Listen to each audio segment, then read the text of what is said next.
You're not going to hell for watching this video, all right? When I talk about satanic dark energy, I'm not fully talking about Satanism here. We're just scratching the surface of dark energy.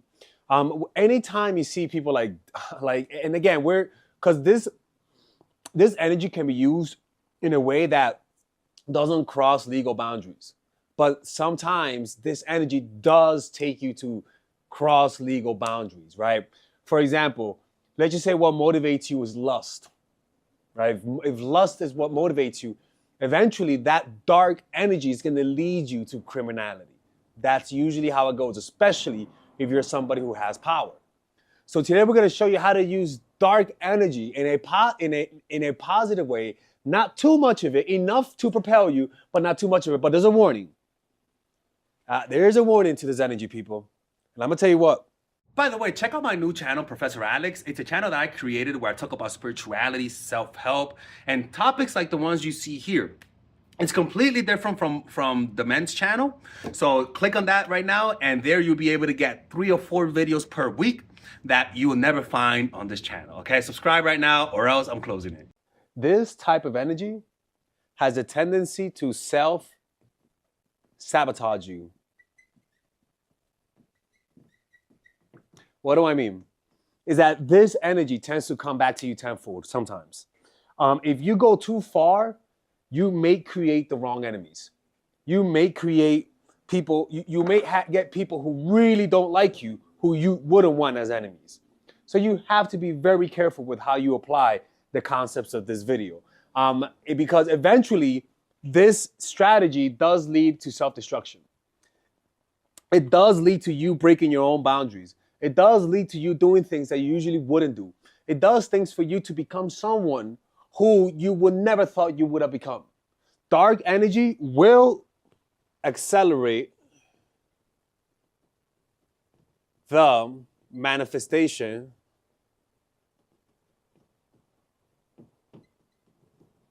process, but at a price. So with that warning out the way, let's begin. So the first form of dark energy is this one. Wanting to prove people wrong. Now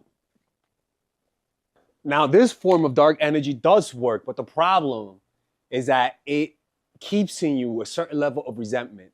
It creates an us versus them dynamics, and eventually you're going to make enemies out of people that are not enemy. This becomes your automatic way of thinking, where you are not forgiving, full of resentment, and eventually that resentment will eat you up. But it is very, very good energy. It's actually the type of energy that gets you to work harder. It's the type of energy that gets you to beat the competition, right? Especially if you're really competitive and have a lot of sense of resentment and you're highly motivated. This can really give you the up in any type of competition. Now, the next form of energy is a sense of grandiosity and narcissism.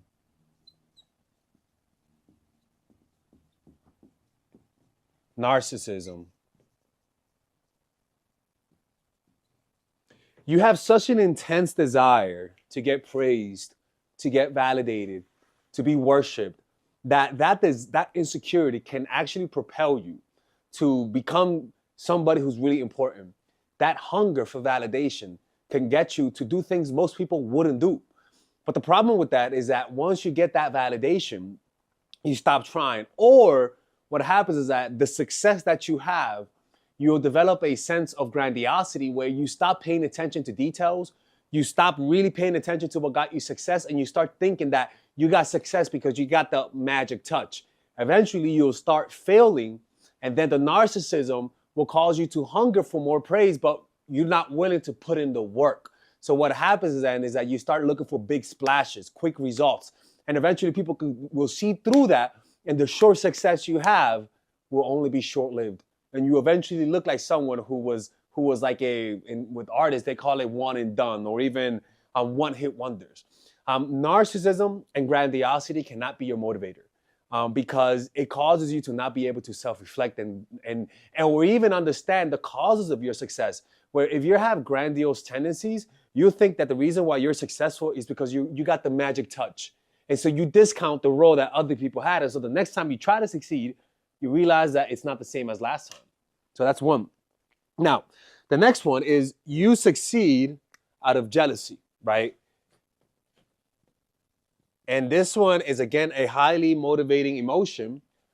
But the problem with this one is that, again, it's something that you create a certain level of competition and it could propel you to succeed, but you're never going to be fully happy. But this emotion does propel you. You find somebody who you're jealous of and you use that to get what you want, right? A lot of people thrive well out of jealousy, but the problem is that engine, they can't turn it off. It's a habit. It's instinctual to be jealous, and it usually comes from a sense of inferiority. You're never happy with what you want, so you're always looking at what other people have, right? And this will cause you to never fully appreciate what you have. So you'll be successful, but you'll never feel successful because your habit is to always look for someone who has more than you. And so you will ascend the heights of success in the business world, but this engine that takes you up there is the one thing that keeps you emotionally down. So you got to be careful with that. Now, the next one is when you do things out of hate for the other. The other. Again, this dark energy, that's what Hitler used, right? He gets rejected. Then all of a sudden he wants to go full Hitler mode on the population, right? And this hatred for the other, it could be that you're racist, right? It could be that you're somebody who, it could be that you're a racist person. It could be that you hate your parents. It could be that you hate your classmates. It could be that you hate the people that bullied you, and so because of that, now you want to prove them wrong. When hate is the motivating thing, there is nothing that will get, like, that's why a lot of politicians nowadays and a lot of political groups, they use hate, xenophobia, racism, classism, the guy that shot the CEO guy, right? A lot of people are supporting him out of hate. And so hate will cause people to do a lot of things that they wouldn't do otherwise. When you hate someone, you're more motivated. People legit use hate to get people to go and vote. So it's actually a motivating thing. And it's something that if hate is the thing that influences you, eventually you're going to create a war. Eventually that hate will consume you eventually, and the positives you gain will be diminished. I'm telling you, but again, if you could turn it on temporarily, like for example, Michael Jordan did this a lot, where he was always finding some form of motivation. And anytime somebody slighted him, he'll find a way to exaggerate the slight as a motivating factor, right? You'll say something that for example, let's just say you don't pick him on the NBA draft. Michael Jordan actually is the best player in the world, but he came in, I think, third to Sam Bowie, right? And that was MJ. And I think the first one, I don't know who the first one was. I think it was Clyde Drexler, right? I think so. Anyways, he hated the Trailblazers, hated them.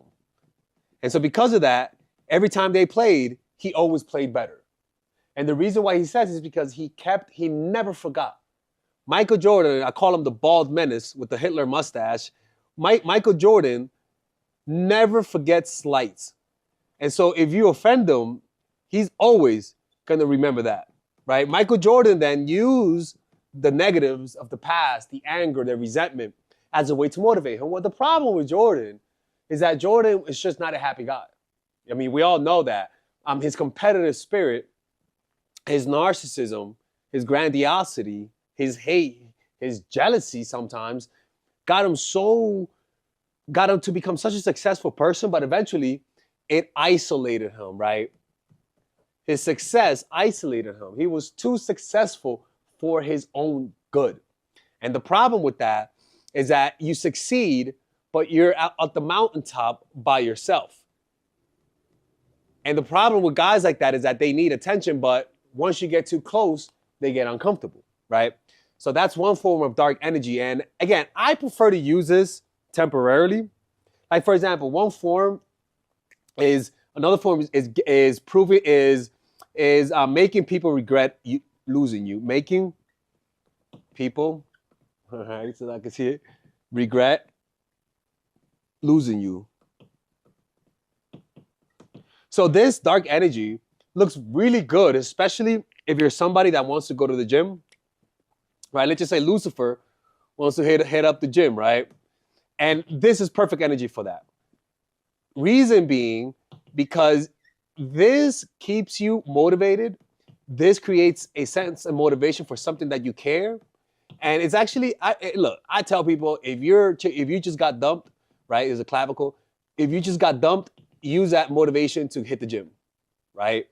Because when you use this as a motivation to hit the gym, you'll notice that you get way more results, right? And so because of that, whenever you feel slighted by someone, consciously use this strategy as a way to get yourself moving. Because even though it is negative, you gotta understand, these things will get you moving. And one of the things about depression is that whenever you feel depressed, you don't move that much. Sometimes it's okay to use dark energy as a start, as a way to move, seriously. But then what you want is create momentum with light energy. You want to wean yourself off of it. And for example, a lot of guys, I used to do pickup artistry, and a lot of guys started meditating as a way to get more confident around women so that they don't get nervous. And so it started off with a desire to get women. It started off with a desire to make up for lost time, right? And that is a form of dark energy. You're using negative emotions as a way to motivate you to take action. Nothing wrong with that. But then as I started meditating, I realized that I like this meditation and I want to be able to get good at this so that I can improve my emotional life, but also improve my dating life. And then I eventually started meditating for the sake of meditation. And now when I think about women, I don't think about it that way. Like the meditation changed me from within. And so you could see how you could use a dark energy, desire to get women, a desire to control women. And so you use meditation as a way. But then you don't stay in that mode. It's a great way to get started. For example, another example is greed. When money motivates you, a lot of people go to school, get a job because they want money. That's another form, right? But the problem is that a lot of people in their 30s will lose motivation with money. But you can use money as a way to get you started, right? And that's what I like about it, is that you can use it as a way to get you started. And so what you could do, for example, is that there's a myth about meditation, not a myth, a saying that this meditation teacher had a student. And he told the student, every time you meditate, I'm gonna give you $5, for example, right? Every time you meditate, I'm gonna give you $5 and then come here and I'm gonna give it to you. He started meditating. After the 5th day, he stopped coming to get the money. And the reason why is because he completely lost himself in meditation and didn't need the money anymore. And it's kind of like that, where you could use something. Maybe you want to get into spirituality, but you don't know how to get into it. So maybe you might say, you know what, I like women. Let me get into spirituality to meet some women. Something, you're lying to yourself. You may be lying to yourself, right? But you're doing it just to get started. And then now once you gain momentum, then you could readjust why you're doing it.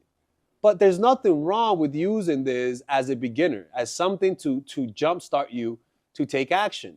Just make sure that you don't stick to that all the time, right? That's when it becomes really toxic, when it becomes your only mode of transportation, your only mode of taking action. I like to use dark energy as my beginner, as like momentum started. And then I wean off of it as I'm moving. That's how I started working out, right? When I was younger, I wanted to get my ex-girl back. And it didn't work, but I still stuck to it because I found pleasure in working out. So dark satanic energy, you could go really deep into when you start doing fucking witchcraft. That if you do that shit, don't tell people you watch my channel, but if you stick to this, it's totally fine, okay? Anyways, hopefully you guys enjoyed this video. You see, we're not going to hell, people. Y'all still here. Satan, Lucifer, you haven't summoned him yet, so we're good, okay? All right? Anyways, hopefully you guys enjoyed this video. Oh, shit. All right, take care.